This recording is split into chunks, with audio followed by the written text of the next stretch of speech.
With E3 2018 starting up literally tomorrow and the Nintendo conference coming up this Tuesday, we've only got a handful of days before the, oh god, please let it be true, Pikmin 4 announcement. So here's another speculative idea for what could be featured in Pikmin 4. And even if it's not, it could still appear as its own game, but I highly doubt it. What if Pikmin 4 had an editor mode? I pronounced that weirdly, but you know what I mean. Like Super Mario Maker, but now 3D and Pikmin themed. This idea has a lot of potential. I can see multiple different avenues for Nintendo to possibly explore this concept, as it works quite well for the Pikmin series, I feel. So first things first, here is a comment that actually inspired this video to a degree. It's by BlueDSDB, who says, "A great addition to Pikmin 4 is an editor mode. Okay, so you can create your own Pikmin levels and challenges, like customize the terrain, add mechanics like rivers and water or tunnels and caves, add collectibles or a goal and enemies, or even create new ones. Why not put wings on a Bulborb? It's possible, and I'm so hyped." I said that with the most enthusiasm I could, I swear.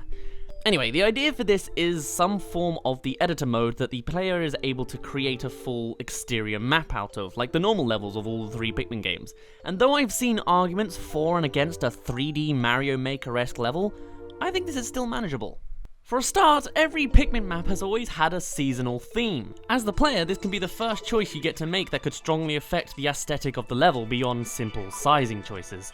After that, you can choose the terrain type. This could perhaps feature both old and new location ideas like your classic tundras, deserts, forests and river coasts, as well as like jungles, fields, factories and more. You can see more location ideas up on the card here or at the end of the video. Or you can host some more of your ideas in the comments, but as a starting point, that could give us a good ton of variety and diversity. Not just because of the location choices, but how the seasons could affect the look as well. Imagine the river location, for example. You could choose in summertime for it to all be dried up, and in winter it's frozen solid. Or even for a more minor level, having a metallic factory level in different seasons could subtly adjust the general tone of the stage, giving a different feel for whatever you want to design, and it could change the textures along with it. After that though comes the assets. Obviously there are rules that must be kept. Much like how there is always a Mario flag in Mario Maker, there is always going to be an onion base.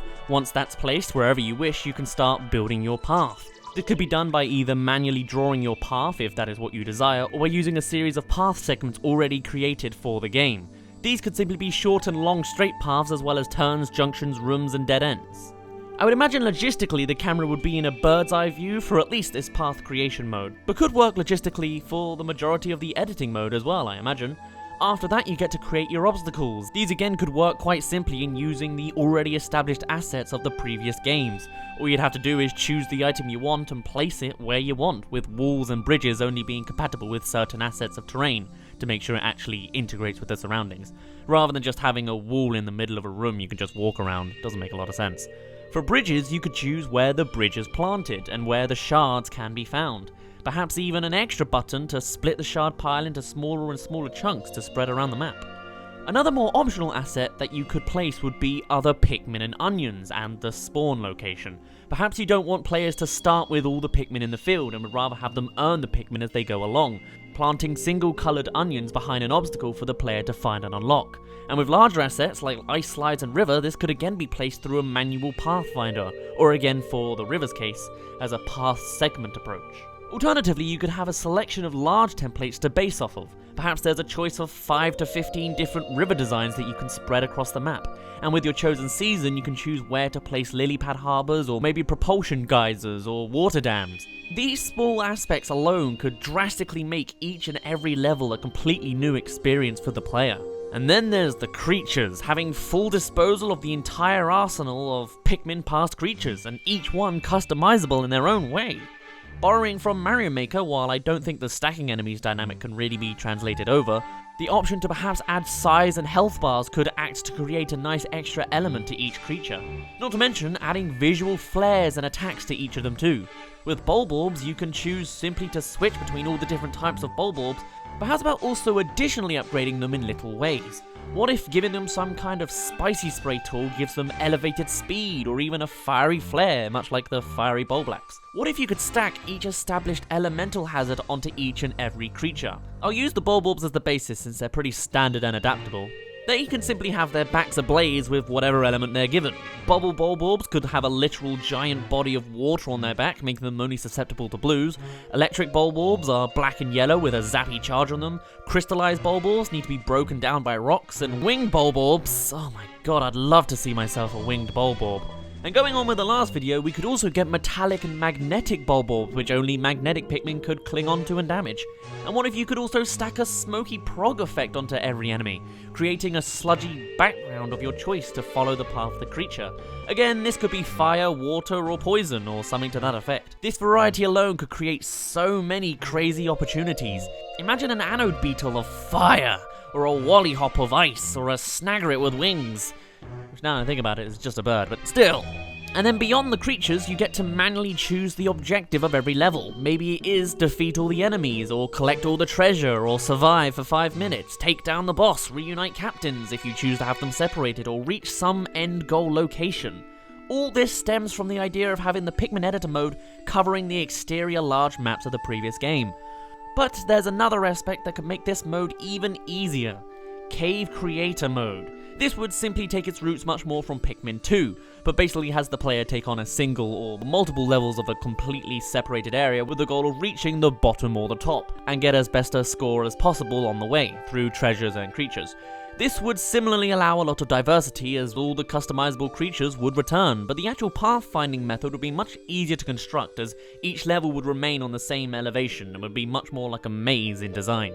Considering how the Pikmin 2 caves were literally generated randomly, there would be no end to the manual possibilities of the Pikmin Cave Creator Mode, and again, users would be able to use particular assets and rooms to help construct their own level.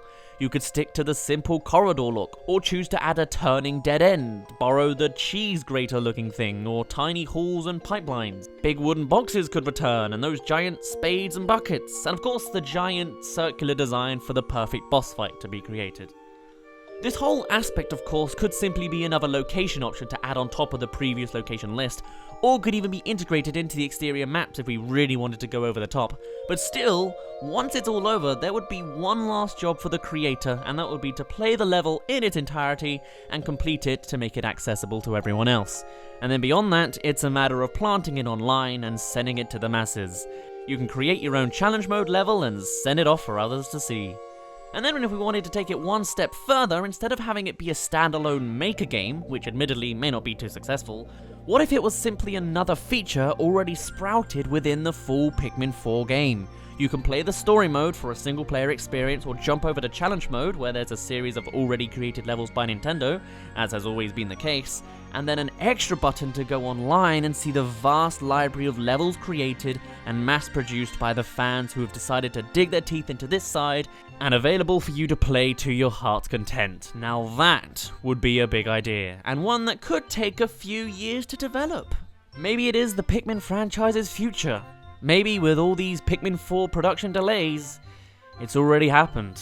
I guess we'll find out on Tuesday. But that's just an idea. My name's been Daz, you didn't really care, and I'll see you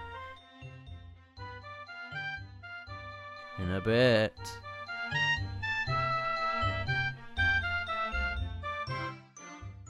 Okay, probably can't do it. This is all a learning experience, remember? Oh, he ran away because he knew about the bomb. I forgot they do that, okay. Come fight us. Come fight us. Boom, ba-da-bum, ba-da-ba-bum, ba-da-ba-da-bum, ba-da. This one's going much slower than the others. Ba-da-ba-da-ba-da-bum.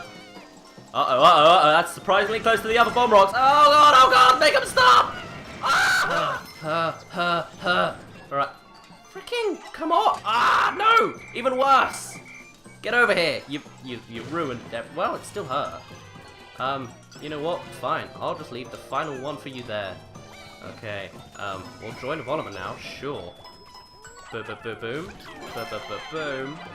Don't wake him up. We got a bomb rock specifically for him, and then the rest of you can get on that. This is going quite alright, I think. And Olimo, you can check to see how they're doing. You can destroy that guy. Nice. And then... we're gonna have fun in there, right. those guys are, well, I accidentally made more red because I wasn't paying attention, but I'm sure it's fine. Oh, we got to fill those guys. Fill those guys? Kill those guys too. That'll be fun. Right. You guys are not even close because you fell off. Kill. Lovely. Right. I'm not entirely sure how I'm gonna do that one over there, but we can at least do this guy who's still not dead. Because even though I threw like 3 bomb rocks at him, I swear. Oh well. No.